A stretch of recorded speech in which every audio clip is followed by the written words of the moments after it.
도미야, 주말에 같이 밥 먹을래? 주말에 왜 시부모와 밥을 먹어요? 친정부모님과 먹어야 해요. 좋은 시간 매번 끼어들지 마세요. 그렇구나. 그럼 시간 맞을 때 보자. 시간 절대 안 맞아요. 서로 불편하잖아요. 다음 달 사촌 결혼식이 있어서 함께 가자구나.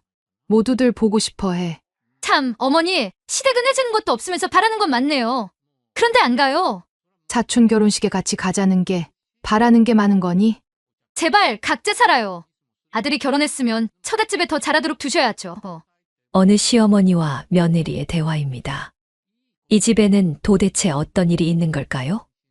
사연 시작 전에 무료 구독 버튼 눌러주시고 좋아요, 알람 설정도 눌러주시면 복 받으실 거예요. 사연 들어보시고 어머니의 행동이 잘못됐다고 생각하신다면 댓글로 의견을 남겨주세요. 안녕하세요.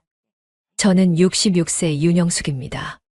평생을 시골에서 살다가 작년에 남편과 함께 도시로 올라왔습니다. 남편은 평생 공무원으로 일한 사람이었습니다. 새벽마다 출근해 묵묵히 일하고 퇴근길엔 늘 조용히 신문을 읽던 사람이었지요. 이제 은퇴를 하고 나니 병원에도 정기적으로 다녀야 했고 운전도 점점 힘들어진다고 했습니다. 그래서 남편이 말했습니다. 영수가, 이제 우리도 조금 편하게 살아보자. 그 말에 마음이 울렸습니다. 평생 일을 핑계로 쉬지 못했던 사람이라 이번엔 정말로 쉬게 해주고 싶었습니다. 게다가 도시로 가면 아들 부부도 있고 문화센터도 많다기에 조금 설렜습니다. 이제는 밭을 대신 영화도 보고 글씨 연습도 하며 살아보자고 생각했습니다. 그렇게 우리는 시골살이를 정리했습니다. 오래 쓰던 찬장과 밭에서 쓰던 호미를 정리하면서 참 오래 살았구나 하는 생각이 들었습니다. 이웃들이 배웅을 나와 도시 가서도 건강하세요라고 인사할 땐 괜히 눈물이 났습니다. 그 시절이 한꺼번에 가슴에 밀려왔습니다. 하지만 남편의 손을 꼭 잡고 말했습니다. 그래도 우리 새 출발이잖아요. 도시에 도착하던 날, 낯선 아파트 복도가 어색하게 느껴졌습니다. 새집 냄새가 코끝을 스쳤지만 마음은 두근거렸습니다. 아들 부부가 사는 곳 근처라 생각하니 한결 든든했습니다. 짐을 풀자마자 초인종이 울렸습니다. 문을 열자 며느리가 환하게 웃으며 서 있었습니다. 어머니, 이사하시느라 고생 많으셨어요. 근처에 맛있는 카페도 있고 산책하기도 좋아요. 상냥한 말투에 피로가 싹 가시는 기분이었습니다. 과일 바구니를 내밀며 이건 작은 인사예요. 하는데 마음이 따뜻해졌습니다. 남편도 흐뭇한 얼굴로 며느리를 바라봤습니다. 그날 저녁엔 오랜만에 웃음이 끊이지 않았습니다. 도시 생활 생각보다 괜찮을지도 모르겠다고 느꼈습니다. 며칠 뒤 며느리가 커피를 한 잔 사들고 들렀습니다. 향긋한 냄새에 반가운 마음이 들었습니다. 이런 게 가족이지 싶었습니다. 그런데 대화를 나누던 중 며느리가 무심한 듯 말했습니다. 요즘은 각자 사는 게 편하죠? 서로 너무 자주 보면 불편해진대요. 말투는 부드러웠지만 그 한마디가 가슴에 톡 하고 박혔습니다. 순간 공기가 달라진 것 같았습니다. 웃으며 대답했지만 그 말이 마음에 남았습니다. 밤이 되어 누웠는데 그 말이 자꾸 떠올랐습니다. 각자 사는 게 편하다. 정말 그게 요즘 방식일까? 아니면 나를 부담스러워하는 걸까? 남편은 요즘 젊은 사람들은 그런 걸 자연스럽게 생각한대. 웃어 넘겼지만 마음은 쉽게 가라앉지 않았습니다. 창문 밖 불빛은 반짝이는데 마음 한켠이 조용히 식었습니다. 가까워진 줄 알았던 거리감이 오히려 더 또렷하게 느껴졌습니다. 그날 밤 마음이 쉽게 가라앉지 않았습니다. 창문을 닫고 불을 껐는데도 며느리의 말이 귓가에 맴돌았습니다. 각자 사는 게 편하다는 말이 왜 그렇게 차갑게 들렸는지 모르겠습니다. 잠을 설치고 일어난 다음 날 부엌으로 나가 김치통을 열었습니다. 며칠 전에 담근 김치가 맛있게 익었습니다. 뚜껑을 여니 익은 냄새가 코끝을 찔렀습니다. 그 냄새만 맡아도 예전 생각이 났습니다. 아들이 밥 두 그릇은 뚝딱 비우던 때가 떠올랐습니다. 남편이 그때처럼 한 입 먹어보더니 웃었습니다. 이 맛이지. 그 한마디에 마음이 조금 풀렸습니다. 그래서 작은 통에 김치를 따로 담았습니다. 지훈이가 보면 반가워하겠지. 그 생각 하나로 손이 바빠졌습니다. 김치 국물을 닦아내고 비닐을 씌워 고무줄로 단단히 묶었습니다. 점심때가 되어 아들네 집으로 향했습니다. 문을 두드리니 며느리가 문을 열었습니다. 얼굴에는 미소가 있었지만 눈빛은 냉정했습니다. 무슨 일이세요? 하며 시선을 아래로 내리더군요. 봉투를 들어 보이며 말했습니다. 김치 좀 담가왔어. 지훈이 좋아하던 김치 맛이야. 며느리는 봉투를 쳐다보다가 잠시 미간을 찌푸렸습니다. 이제 그런 거 안 먹어요. 요즘은 담근 김치보다 사 먹는 게 깔끔하대요. 그 말이 참 낯설게 들렸습니다. 아들이 좋아하던 걸 기억해서 담근 건데 그게 이렇게 거절당할 일인가 싶었습니다. 그래도 억지로 웃으며 봉투를 내밀었습니다. 그래도 혹시 모르잖니. 입맛이 돌 때 먹을 수도 있지. 며느리는 짧게 대답했습니다. 네, 알겠어요. 그 말에 더 이상 무슨 말을 해야 할지 모르겠습니다. 돌아서는데 손끝이 시려왔습니다. 봉투가 유난히 무겁게 느껴졌습니다. 집에 돌아오니 남편이 물었습니다. 갔다 왔어. 고개를 끄덕이니 남편이 조용히 말했습니다. 괜찮아. 젊은 사람들은 요즘 입맛이 달라. 그렇겠지요. 그래도 그 말 한마디가 그렇게 서운할 줄 몰랐습니다. 부엌에 앉아 김치를 꺼내 밥을 먹는데 평소보다 짠맛이 강하게 느껴졌습니다. 남편은 아무 말 없이 밥만 뜨고 있었습니다. 김치 한 조각을 입에 넣으니 매운맛이 돌았습니다. 입안이 얼얼한데도 젓가락을 놓을 수가 없었습니다. 아들에게 전화를 걸까 하다가 그만두었습니다. 혹시 또 며느리가 받을까봐 마음이 멈췄습니다. 그렇게 하루가 지나갔습니다. 며칠 뒤 주말이 다가왔습니다.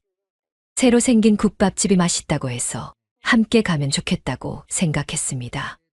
전화를 걸었습니다. 이번 주말 점심에 같이 밥이나 먹자. 근처 식당 괜찮은 데가 있더라. 소화기 너머로 며느리의 목소리가 들렸습니다. 주말에는 저희 둘이서만 외식해요. 일주일에 한 번은 부부끼리 시간을 보내야 한다고 하더라고요. 그 말이 정중한 척 들렸지만 그 속에 담긴 벽이 느껴졌습니다. 그래, 그렇구나. 짧게 대답했습니다. 말을 잇기 어려웠습니다.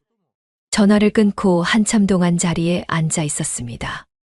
남편이 신문을 보며 물었습니다. 아들 부부랑 밥 먹기로 했어. 대답이 안 나왔습니다. 그냥 고개를 저었습니다. 요즘은 다 자기 시간 챙긴다고 하더라. 남편이 덧붙였지만 위로가 되지 않았습니다. 머릿속에서는 며느리의 목소리가 계속 맴돌았습니다. 주말엔 둘이서만 외식해요. 그 말이 계속 귓가를 울렸습니다. 부부끼리만 외식하는 게 뭐가 그리 자랑스러운 일인지 모르겠습니다. 결국 젓가락을 내려놓았습니다.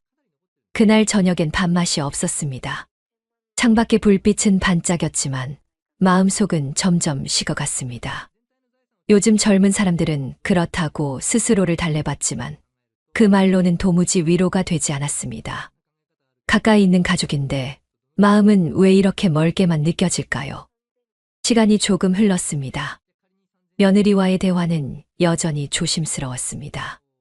전화를 걸기 전에도 한참 망설이게 되었고 문자를 보내도 답이 짧게 돌아왔습니다. 그래도 가족이니 언젠가는 부드럽게 풀리겠지 생각했습니다. 어느 날 저녁 부엌 달력에 표시된 글씨가 눈에 들어왔습니다. 사촌 결혼식 다음 달 둘째 주. 몇 년 만에 친척 행사라 설레기도 했습니다. 예전 같으면 아들 부부도 함께 가서 오랜만에 얼굴도 보고 인사도 나누었을 텐데 이번엔 분위기가 달랐습니다. 그래도 혹시나 해서 전화를 걸었습니다. 다음 달에 사촌 결혼식이 있단다. 같이 가면 어떨까 싶어서 말이야. 잠시 정적이 흘렀습니다. 며느리의 목소리가 느리게 들렸습니다. 저 그런데 안 가요? 시댁은 해주는 것도 없으면서 바라는 건 많네요. 순간 가슴이 덜컥 내려앉았습니다. 귀를 의심했습니다. 전화기 너머에서 들려오는 말이 낯설게만 느껴졌습니다. 그 말이 진심이라니. 아들이 좋아하던 김치를 담가주고 반찬을 챙겨서 문 앞에 두던 그 시간들이 한순간에 허물어지는 느낌이었습니다. 입술이 바짝 말랐습니다. 말이 나오지 않았습니다. 잠시 숨을 고르고 조용히 물었습니다. 그런데라니, 무슨 말이니? 며느리는 웃음기 없는 목소리로 말했습니다. 저는 시댁 행사 같은 거 안 다녀요. 그런 건 아들만 다녀오면 되잖아요. 목소리가 단단했습니다. 속이 서늘했습니다. 그래도 결혼식인데 사촌이. 말을 잇는 순간 며느리가 끊었습니다. 저는 그런 데 갈 시간 없어요. 어머니가 그렇게 중요하시면 혼자 다녀오세요. 잠시 침묵이 흘렀습니다. 그 침묵이 참 길었습니다. 입안이 텁텁해지고 손끝이 떨렸습니다. 며느리의 그 한마디가 마음속 어딘가를 찔렀습니다. 아들이 전화기를 건네받았는지 목소리가 들렸습니다. 소미야, 그 말은 좀. 아들의 목소리에는 난처함이 묻어 있었습니다. 그래도 며느리를 감싸는 어조였습니다. 그 다음 들려온 목소리가 더 차가웠습니다. 시댁 행사까지 제가 챙겨야 하나요? 그 말이 가슴을 쳤습니다. 뭔가가 툭 끊어졌습니다. 전화를 붙잡은 손에 힘이 빠졌습니다. 그래, 알았다. 그 한마디를 겨우 내뱉고 전화를 끊었습니다. 거실에 앉으니 남편이 신문을 접으며 물었습니다. 무슨 일이야? 대답하지 못했습니다. 입을 열면 눈물이 쏟아질 것 같았습니다. 대신 물컵을 들고 조용히 일어섰습니다. 부엌 불빛 아래서 물을 마시는데 손이 떨렸습니다. 남편이 다가와 어깨를 다독였습니다. 괜찮아? 목소리에는 걱정이 섞여 있었습니다. 괜찮아. 별일 아니야. 그렇게 대답했지만 가슴 한쪽이 텅 비었습니다. 그날 밤 잠이 오지 않았습니다. 시계 초침 소리가 유난히 크게 들렸습니다. 시댁은 해주는 것도 없으면서 바라는 건 많네요. 그 말이 귀에 맴돌았습니다. 무심하게 던진 말이었을까요? 아니면 마음속 깊은 곳에 진심이었을까요? 눈을 감아도 그 문장이 계속 떠올랐습니다. 그렇게 오랜 세월을 가족으로 생각했는데 나는 그들에게 그저 시댁일 뿐이었구나 싶었습니다. 다음 날 아침 남편이 말했습니다. 지훈이한테 서운하겠네. 고개를 저었습니다. 지훈이는 잘못 없어. 그냥 요즘 젊은 사람들 생각이 그런가 봐. 그렇게 말했지만 입안에서는 쓴맛이 돌았습니다. 밥 숟가락을 들었다가 내려놓았습니다. 음식 맛이 하나도 느껴지지 않았습니다. 남편은 조용히 신문을 폈고 종이 넘기는 소리만 들렸습니다. 그 소리가 유난히 건조하게 들렸습니다. 며칠 동안 며느리에게서 연락이 없었습니다. 문자가 와도 단답뿐이었습니다. 네, 괜찮아요. 됐어요. 말이 줄어들수록 마음도 멀어졌습니다. 창문을 열어도 바람이 차게 느껴졌습니다. 부엌 싱크대 위에 놓인 전화기를 바라보다가 더 이상 먼저 연락하지 않기로 했습니다. 남편이 저녁에 말했습니다. 오늘도 지훈이한테 연락 안 했어? 고개를 끄덕였습니다. 이젠 괜히 말 섞고 싶지 않아요. 그렇게 말하고 불을 껐습니다. 그날 이후로 마음이 서서히 굳어졌습니다. 누군가를 향한 기대가 줄어든 게 이렇게 조용한 일인 줄 몰랐습니다. 예전에는 며느리의 목소리만 들어도 마음이 풀렸는데 이제는 전화벨이 울리면 가슴이 답답해졌습니다. 거실 창문을 닫으며 생각했습니다. 이제는 정말 조심해야겠다. 서늘한 공기가 집 안으로 스며들었습니다. 그렇게 마음의 문이 조금씩 닫혀갔습니다. 소미와 거리를 두고 지낸 지 한 달쯤 되었을 때였습니다. 마음을 다잡고 복지관에서 뜨개질도 배우고 친구들과 점심도 먹으면서 조금씩 일상이 돌아오는 것 같았습니다. 그래도 지훈이 생각은 여전히 났습니다. 오랜만에 손주 얼굴이나 보려고 작은 선물을 샀습니다. 장난감 자동차 2개와 초코파이 한 상자. 그날따라 아파트 복도에 웃음소리가 들렸습니다. 문틈으로 며느리 집 쪽을 바라보니 낯선 구두가 여러 켤레 놓여 있었습니다. 친구들이 놀러온 모양이었습니다. 바쁜데도 친구는 자주 부르네. 그렇게 생각하며 현관 앞으로 다가갔습니다. 초인종을 누르려는 순간 안에서 들려오는 웃음소리가 귀에 꽂혔습니다. 진짜 웃기죠? 우리 시어머니는 맨날 오세요. 문만 열면 앞에 서 있어요. 며느리의 목소리였습니다. 잠시 손이 굳었습니다. 안에서 또 다른 여자의 웃음소리가 섞였습니다. 아유, 세상에 아직 그런 분이 있구나. 며느리가 거들었습니다. 그럼요. 자꾸 반찬을 가져오시는데 솔직히 냄새가 너무 강해서 버리느라 힘들어요. 근데 또 버렸다고 하면 서운해하잖아요. 그래서 그냥 냉장고에 넣어두고 몰래 버려요. 안에서 웃음소리가 터졌습니다. 그 소리가 현관문을 뚫고 나왔습니다. 가슴이 철렁 내려앉았습니다. 잠시 망설이다가 돌아서려는데 또 며느리의 목소리가 들렸습니다. 요즘 세상에 시댁 챙기고 사는 며느리가 어딨어요. 시댁은 맨날 바라는 건 많고 해주는 건 없잖아요. 용돈도 안 주면서 생색만 내요. 솔직히 나 지훈 씨 아니면 결혼 안 했을 거예요. 그 말에 다른 여자가 그래도 남편이 효자라면서. 묻자 며느리는 웃으며 대답했습니다. 효자요? 그건 엄마 앞에서만 그렇지 내 앞에선 그냥 눈치만 봐요. 솔직히 나 아니면 저 사람 못 살아요? 웃음소리가 또 터졌습니다. 그 웃음이 칼처럼 꽂혔습니다. 문 앞에 서 있는 발이 떨렸습니다. 초코파이를 든 손이 흔들렸습니다. 손끝이 식어가는데 몸이 움직이지 않았습니다. 문을 두드릴 수도 그냥 돌아설 수도 없었습니다. 그때 안에서 또 들렸습니다. 시어머니는 자기밖에 몰라요? 자기 얘기만 해요. 나이 들면 다 그렇게 이기적이 된다더니 딱 그래요. 그 말에 누군가가 단소리 심해. 묻자 며느리가 대답했습니다. 단소리만 하는 게 아니라 세상 돌아가는 것도 모르면서 자꾸 참견해요. 솔직히 옆집 사람보다 더 부담돼요. 웃음이 이어졌습니다. 그 순간 눈앞이 흐려졌습니다. 현관 앞에 잠시 서 있다가 발길을 돌렸습니다. 계단을 내려가는데 발끝이 휘청거렸습니다. 엘리베이터 안거울에 비친 얼굴이 낯설었습니다. 볼이 파래지고 입술이 굳어 있었습니다. 집으로 돌아와 현관문을 닫자마자 주저앉았습니다. 바닥에 초코파이가 굴러떨어졌습니다. 종이 포장이 찢어졌지만 주울 힘도 나지 않았습니다. 남편이 다가와 물었습니다. 왜 그래? 어디 아파? 고개를 저었습니다. 아니에요. 괜찮아요. 그렇게 말했지만 목소리가 떨렸습니다. 남편이 눈치를 챘는지 조심스럽게 물었습니다. 무슨 일 있었어? 그날 밤에도 잠이 오지 않았습니다. 눈을 감으면 며느리의 웃음소리가 귓가에 들렸습니다. 시댁은 해주는 것도 없으면서 바라는 건 많다. 냄새나서 버린다. 귀찮다. 그 말들이 하나씩 떠올랐습니다. 가슴속이 타들어가는 것 같았습니다. 다음 날 지훈이로부터 전화가 왔습니다. 엄마, 요즘 너무 자주 오시는 것 같아요. 소미도 좀 힘들다고 해요. 좀만 거리를 두면 어때요? 그 말에 심장이 덜컥 내려앉았습니다. 아들마저 그런 말을 할 줄은 몰랐습니다.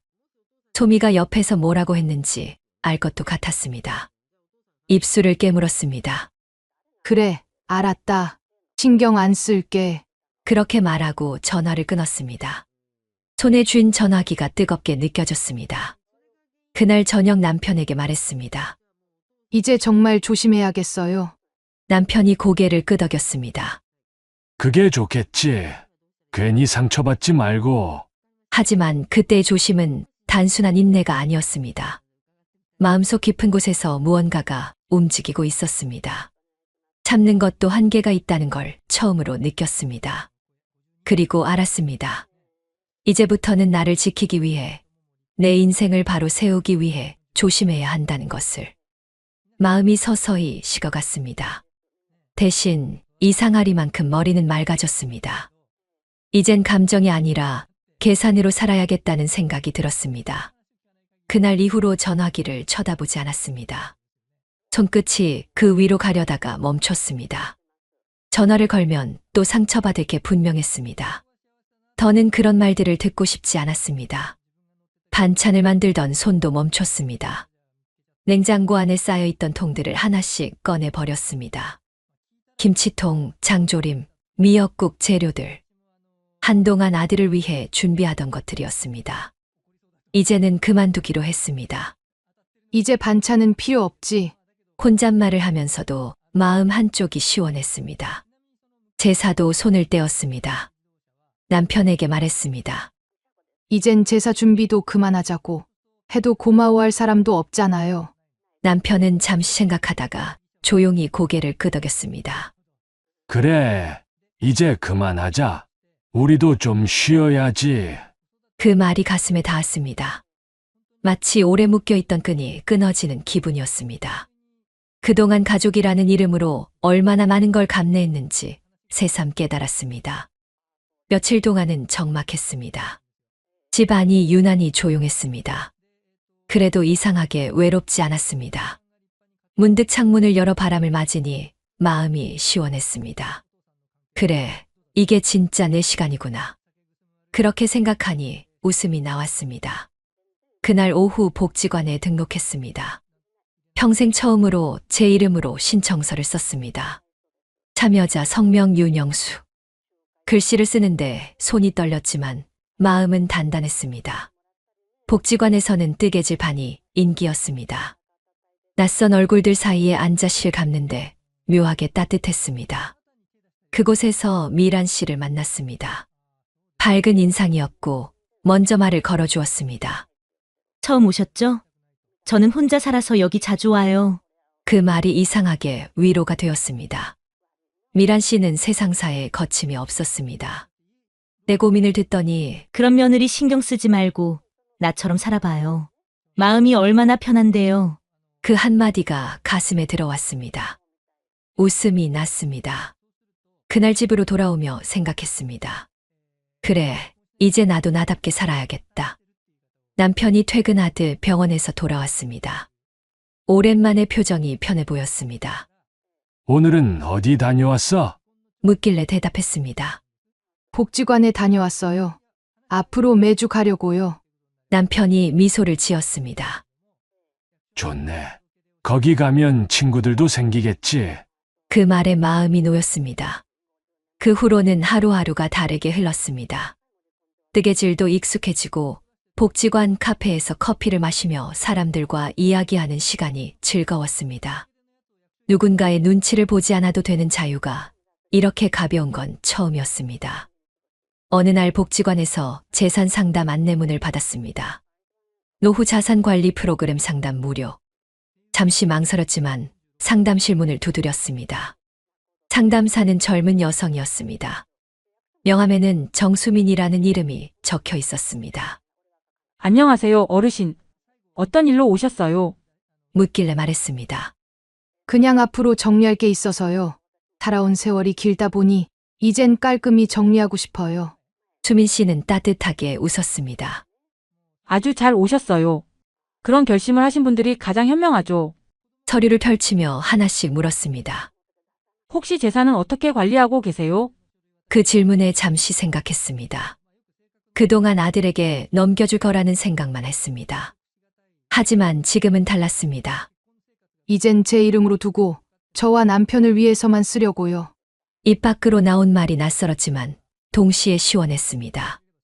수민 씨가 고개를 끄덕였습니다. 아주 잘하셨어요. 그게 진짜 나를 위한 삶이에요. 상담이 끝나고 나오는데 마음이 한결 가벼워졌습니다. 복지관 앞 벤치에 앉아 미란 씨에게 전화를 걸었습니다. 오늘 상담받고 나왔어요. 미란 씨가 웃었습니다. 잘했어요. 그게 시작이에요. 앞으로 달라질 거예요. 그 말에 고개가 끄덕여졌습니다. 하늘이 유난히 맑았습니다. 마음이 평온했습니다. 누군가를 원망하던 감정이 조금씩 사라지고 있었습니다. 대신 이제부터는 내 노후를 위해 살아야지. 그 생각이 단단히 자리 잡았습니다. 집으로 돌아오는 길, 오래된 벚나무 아래에서 잠시 멈췄습니다. 바람에 떨어지는 꽃잎이 어깨에 닿았습니다. 그 순간 깨달았습니다. 이제는 참는 게 아니라 놓아야 할 때라는 걸. 마음속 어딘가에 쌓여있던 먼지가 흩어지는 느낌이었습니다. 집 문을 열며 조용히 중얼거렸습니다. 이제 됐어. 내 인생은 이제부터야. 시간은 조용히 흘러갔습니다. 복지관 생활에도 익숙해지고 미란 씨와 함께 나들이도 다녔습니다. 새벽마다 라디오를 들으며 커피를 마시는 시간이 가장 평화로웠습니다. 그런데 어느 날 익숙한 전화벨 소리가 다시 울렸습니다. 화면에 뜬 이름을 보고 한참 동안 바라보다가 조용히 받았습니다. 엄마, 잘 지내죠? 지훈이의 목소리는 평소보다 낮았습니다. 예전처럼 반가움이 느껴지지 않았습니다. 대신 어딘가 불안한 기운이 묻어 있었습니다. 무슨 일이니? 잠시 침묵이 흘렀습니다. 요즘 회사가 좀 힘들어요. 이번에 맡은 프로젝트가 잘 안 돼서 보너스도 못 받았어요. 말끝이 점점 작아졌습니다. 마음 한쪽이 흔들렸지만 겉으로는 담담했습니다. 그래. 다 그런 때가 있지. 너무 걱정하지 마라. 그렇게 말했지만 이어질 말을 이미 짐작했습니다. 며칠 뒤 또 전화가 왔습니다. 이번엔 며느리 소미의 목소리였습니다. 어머니, 잘 지내세요? 어색하게 꾸며진 말투였습니다. 그동안 인사 한마디 없던 사람이었는데 갑자기 다정한 척하니 냄새가 났습니다. 그래. 잘 지낸다. 짧게 대답했습니다. 며느리가 말을 이어갔습니다. 다름이 아니라 지훈 씨 회사 사정이 좀 안 좋아서요.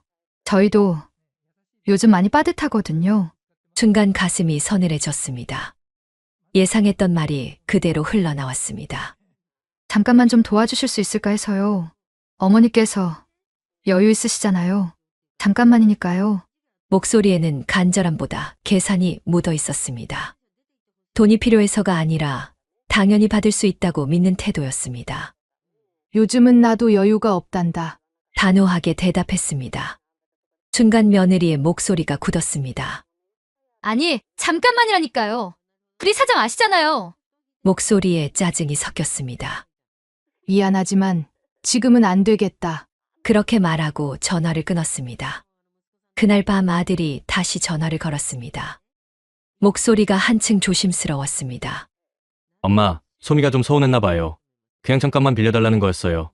말이 끝나기도 전에 답했습니다. 지훈아, 엄마는 이제 여유가 없다.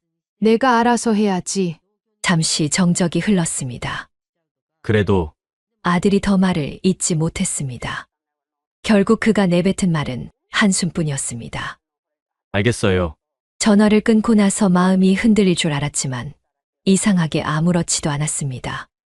오히려 속이 후련했습니다. 다음 날 복지관에 갔습니다.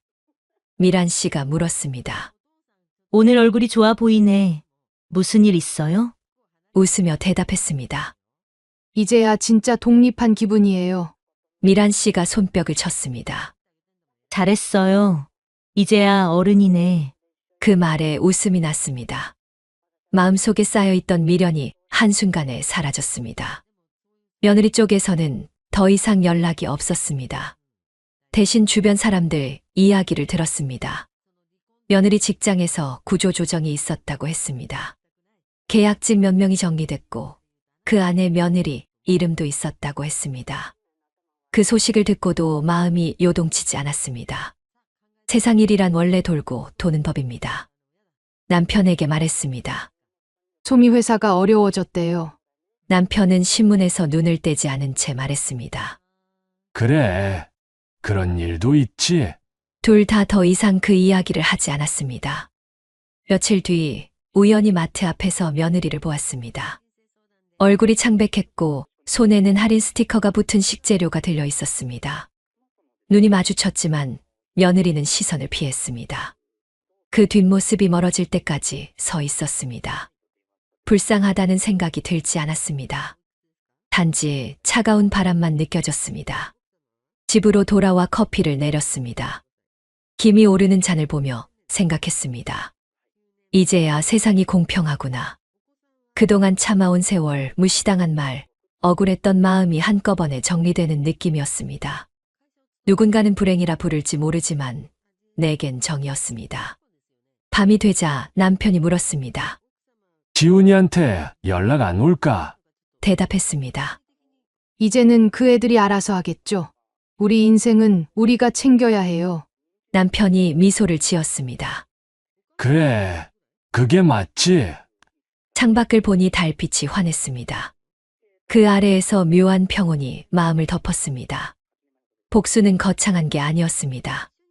단지 주지 않는 용기, 거절할 줄 아는 냉정함이 진짜 복수였습니다. 늦은 오후 초인종이 요란하게 울렸습니다. 화면을 보니 며느리였습니다. 얼굴에는 화장이 번져 있었고 눈빛은 매서웠습니다. 문을 여는 순간 거친 목소리가 터져 나왔습니다. 돈 좀 빌려달라는 게 그렇게 어려워요? 부모가 자식 힘들 때 그 정도도 못 해줘요? 거실 공기가 단번에 얼어붙었습니다. 조용히 물었습니다. 무슨 일로 온 거니? 며느리는 팔짱을 낀 채 차가운 표정으로 서 있었습니다. 저희 요즘 사정이 어떤지 아세요? 회사에서 구조조정이 나서 저희도 잃고 지훈 씨도 보너스 하나 못 받았어요. 생활비가 빠듯한데 그걸 아시면서 모른 척 하시네요. 그렇게 매정할 수가 있어요? 가슴이 덜컥 내려앉았지만 표정은 바꾸지 않았습니다. 나도 여유가 없단다. 며느리의 눈썹이 휘어지며 웃음이 섞인 목소리가 나왔습니다. 여유가 없다뇨? 매달 연금도 나오고 집도 있고 통장에 돈 쌓아둔 거 다 아는데요. 그런데 그렇게 꽁꽁 숨기세요? 참 이격이세요. 손끝이 떨렸지만 참고 있었습니다. 며느리는 점점 목소리를 높였습니다. 솔직히 말씀드릴까요? 어머님 평생 지훈 씨한테 해준 게 뭐예요? 돈 한 푼 빌려주는 게 그렇게 아까워요? 결국 본인 챙기기만 바쁘신 거잖아요. 소미야, 그만해. 뒤에서 아들의 목소리가 들렸습니다. 하지만 너무 약했습니다.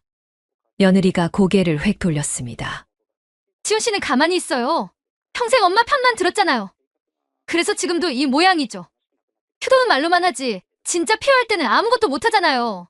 그리고 다시 나를 향했습니다. 어머니는 늘 생색만 내세요. 반찬 몇 통 주고 김치 조금 나눠줬다고 다 했다는 듯이요. 세상 변했어요. 요즘 누가 시댁에 저러고 살아요? 그런 건 옛날 얘기예요. 이젠 각자 사는 거예요. 그 말이 끝나는 순간 집안이 적막해졌습니다. 천천히 물었습니다. 그래서 지금 나한테 바라는 게 뭐냐? 며느리는 주저하지 않았습니다. 간단하죠. 돈이에요. 부모면 자식이 힘들 때 도와줘야죠. 평생 자식한테 희생하는 게 부모 아닌가요? 순간 웃음이 나올 뻔했습니다. 마음속에서는 서늘한 바람이 불었습니다. 그래. 희생이 부모의 몫이라면 그 희생을 받을 자격이 내게 있니? 내가 친구들과 하는 얘기 다 들었다. 내가 나를 어떻게 생각하는지 알겠더구나. 며느리의 얼굴이 굳었습니다. 내가 그랬지. 시댁은 해주는 것도 없으면서 바라는 건 많다고. 시어머니는 이기적이라고. 천천히 한 발 다가섰습니다. 그 말 이제 내가 돌려줄 차례다. 너는 시댁에 해주는 것도 없으면서 왜 그렇게 바라는 게 많냐? 며느리의 입이 열렸다가 닫혔습니다. 그건 그런 뜻이 아니었어요. 뜻은 이미 충분히 알았다. 세상은 돌고 도는 거다. 내가 내게 던진 말 이제 내 차례로 돌아온 거다. 며느리는 눈을 피하며 가방을 움켜쥐었습니다. 정말 그렇게까지 하실 거예요? 그래. 그렇게까지 해야겠더라. 그래야 내 마음이 조금이라도 편해질 것 같으니까. 며느리는 입술을 꽉 깨물고 현관문을 세게 닫았습니다. 쾅 하는 소리가 울려 퍼졌습니다. 이상하게 그 소리가 시원하게 들렸습니다. 남편이 방에서 나왔습니다. 괜찮아. 고개를 끄덕였습니다. 이제야 속이 좀 시원합니다. 그날 밤 서랍 깊숙이 넣어둔 서류철을 꺼냈습니다. 복지관 상담사 수민 씨가 준비해준 기부 서류였습니다. 펜을 잡고 이름을 또박또박 적었습니다. 윤영수. 서명 옆으로 잉크가 번져갔습니다. 이상하게 마음이 고요했습니다. 다음 날 아침 복지관으로 향했습니다. 창구에 서류를 건네며 말했습니다. 이 돈, 나 대신 누군가에게 도움이 됐으면 좋겠습니다. 수민 씨가 미소를 지었습니다. 정말 대단하세요. 대단한 건 아닙니다. 이제 내 인생을 내 뜻대로 살고 싶을 뿐입니다. 복지관에 나서자 따뜻한 햇살이 어깨를 감쌌습니다. 오랫동안 마음속에 쌓였던 먼지가 한꺼번에 사라지는 기분이었습니다. 버스 창가에 앉아 창밖을 바라봤습니다. 지나가는 사람들, 손을 잡은 부부들, 모두 자기 길을 가고 있었습니다. 문득 생각이 들었습니다. 이게 진짜 복수라는 생각이 들었습니다. 소리치지 않아도, 욕하지 않아도 이렇게 조용히 되돌려주는 것. 그게 가장 품격 있는 복수였습니다. 며칠 뒤 복지관에서 전화가 걸려왔습니다. 윤영숙 어르신 축하드립니다. 지난번 기부 건의 지역 신문에 실릴 예정이에요. 다음 주 행사에서 감사패도 수여될 예정이에요. 소화기 너머의 목소리가 따뜻했습니다. 가만히 웃음이 났습니다. 작은 일이라고 생각했는데 누군가에겐 큰 울림이 되었나 봅니다. 며칠 후 복지관 행사 날이 되었습니다. 강당에는 많은 사람들이 모여 있었습니다. 무대 위로 이름이 불렸습니다. 윤영숙님, 앞으로 나와주세요. 박수 소리가 울렸습니다. 단정히 선 채 감사패를 받았습니다. 금빛 문양이 새겨진 상패가 손끝에서 반짝였습니다. 작은 정성으로 나눔을 실천하신 윤영숙 어르신께 감사드립니다.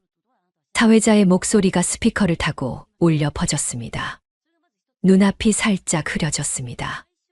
내 이름이 이렇게 따뜻하게 불린 적이 있었던가. 문득 그런 생각이 들었습니다.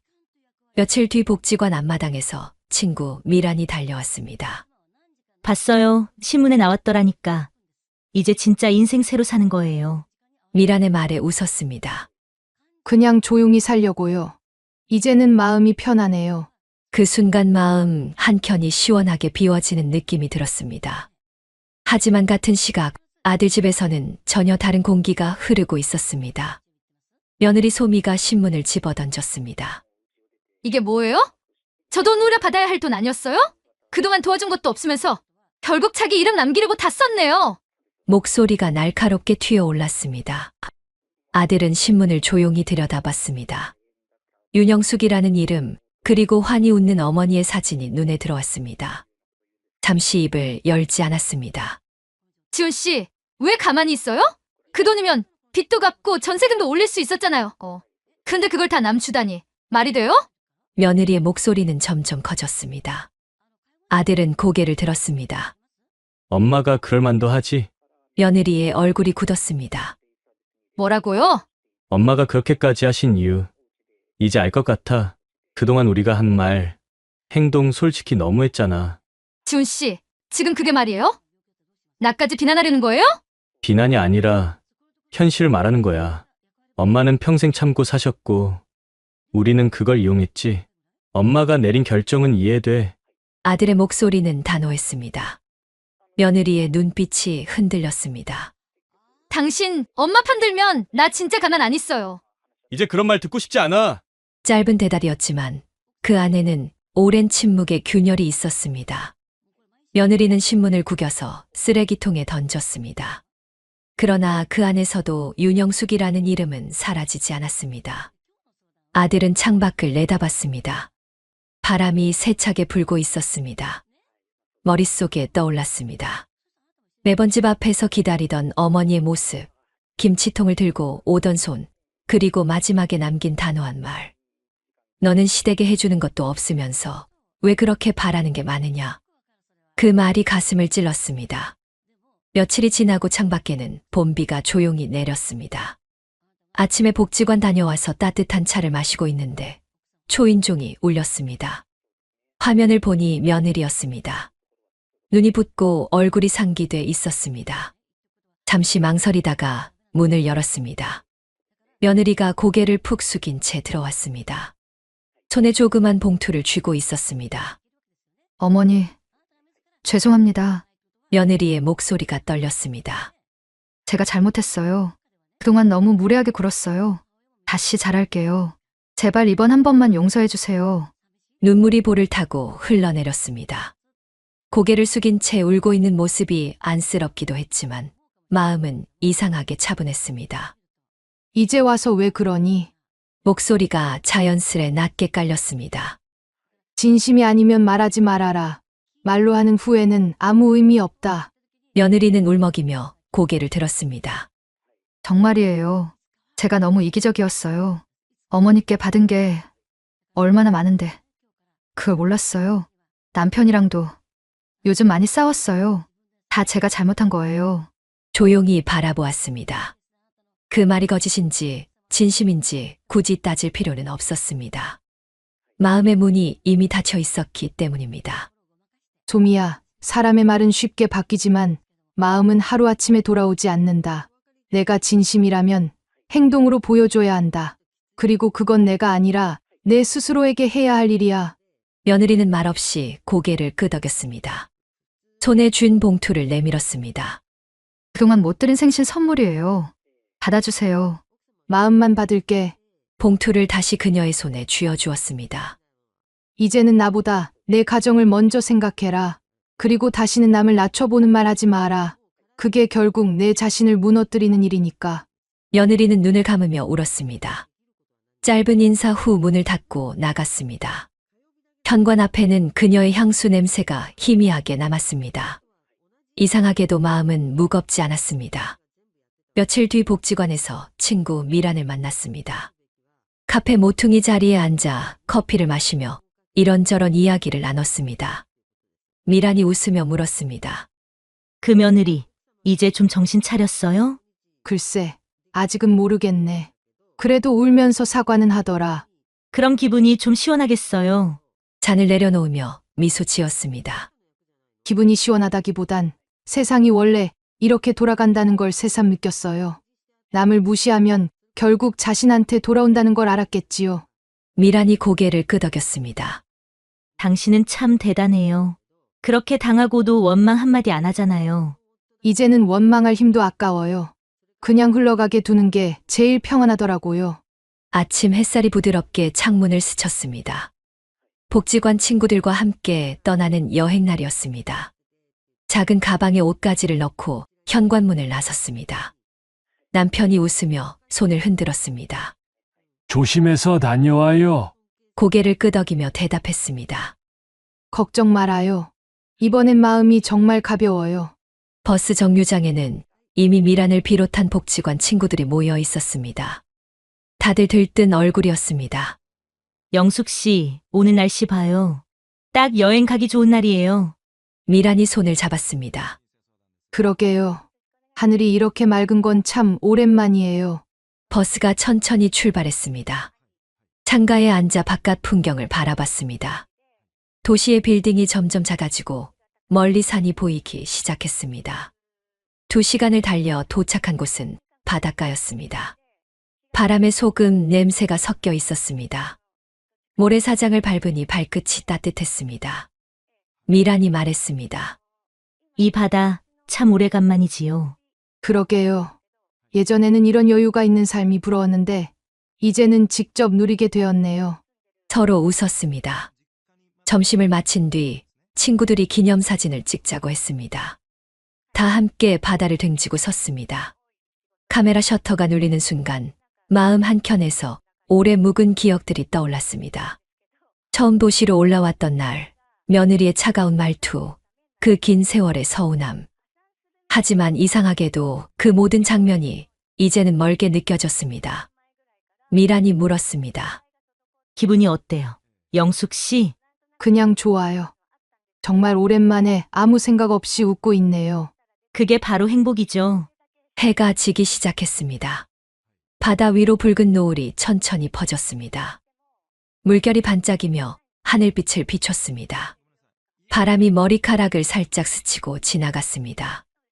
가만히 바다를 바라보았습니다. 지난날의 상처가 물결에 씻겨나가는 듯 했습니다. 이게 바로 품격 있는 복수구나. 마음속으로 중얼거렸습니다. 누군가를 미워하지 않아도 내 삶을 되찾는 순간이 진짜 복수였습니다. 그 시각 도시의 한 카페에서는 아들과 며느리가 마주 앉아 있었습니다. 아들이 신문을 펼쳤습니다. 사회면 한쪽에 커다란 사진이 눈에 들어왔습니다. 기부자 감사패 수상자 윤영숙 여사. 그 아래에는 환히 웃는 어머니의 얼굴이 있었습니다. 며느리는 신문을 뚫어져라 바라보다가 고개를 숙였습니다. 아무 말도 하지 않았습니다. 아들은 한참 동안 신문을 내려놓지 못했습니다. 지훈 씨, 어머니가 진짜 대단하시네요. 며느리의 목소리가 낮게 떨렸습니다. 그때 했던 말들 다 내 입에서 나온 거였죠. 해주는 것도 없으면서 달하는 건 많다고 했던 그 말, 그게 결국 나한테 돌아왔네요. 아들은 조용히 신문을 접었습니다. 엄마가 그 말을 마음에 얼마나 담아두셨을까? 그런데 그걸 이렇게 돌려주시다니 엄마다운 방법이야. 며느리는 눈을 떼지 못한 채 중얼거렸습니다. 나는 돈이 전부라고 생각했어요. 근데 어머니는 마음을 남기셨네요. 그 말에 아들이 고개를 끄덕였습니다. 이제라도 알면 됐어. 엄마는 우리한테 가르쳐 주신 거야. 진짜 남는 게 뭐인지를. 카페 창가로 노을이 스며들었습니다. 붉은 빛이 신문 위에 내려앉았습니다. 윤영숙이라는 이름이 금빛처럼 빛났습니다. 며느리는 조용히 속삭였습니다. 다시는 그런 말 안 할게요. 어머님이 얼마나 큰 마음으로 우리를 감싸줬는지 이제 알겠어요. 아들은 미소 지었습니다. 엄마가 들으면 좋아하실 거야. 그 무렵 바닷가에서는 윤영숙이 모래 위에 앉아 있었습니다. 파도 소리가 잔잔하게 들렸습니다. 붉은 해가 천천히 지고 있었습니다. 하늘과 바다가 하나로 물들어가고 있었습니다. 마음속에서 오래전 들었던 말이 스쳤습니다. 시댁은 해주는 것도 없으면서 바라는 건 많네요. 그때는 칼처럼 날카로웠던 그 말이 지금은 바람처럼 멀어져 갔습니다. 그래, 그 말도 이제는 고맙구나. 덕분에 내 인생을 다시 찾았으니까. 속으로 조용히 중얼거렸습니다. 그때 멀리서 미란이 손을 흔들었습니다. 영숙 씨, 사진 한 장 더 찍어요. 자리에서 일어나 걸음을 옮겼습니다. 바람이 부드럽게 얼굴을 스쳤습니다. 바다는 노을빛으로 물들어 있었고 발자국이 모래 위에 고요히 남았습니다. 하늘 끝으로 해가 완전히 내려앉자 마음속에서도 지난날의 그림자가 천천히 사라졌습니다. 이제는 미움 대신 평온이, 후회 대신 자유가 자리했습니다. 윤영숙의 품격 있는 복수는 그렇게 완성되었습니다. 사연 들어주셔서 감사합니다. 영상을 끝까지 보신 분은 큰 복을 받으실 거예요. 영상 보시고 어머니의 행동이 잘못됐다고 생각하신다면 댓글로 의견을 남겨주세요. 마지막으로 무료로 누를 수 있는 구독과 좋아요, 알람 설정을 눌러주시면 다음 영상을 더 빨리 만나보실 수 있습니다.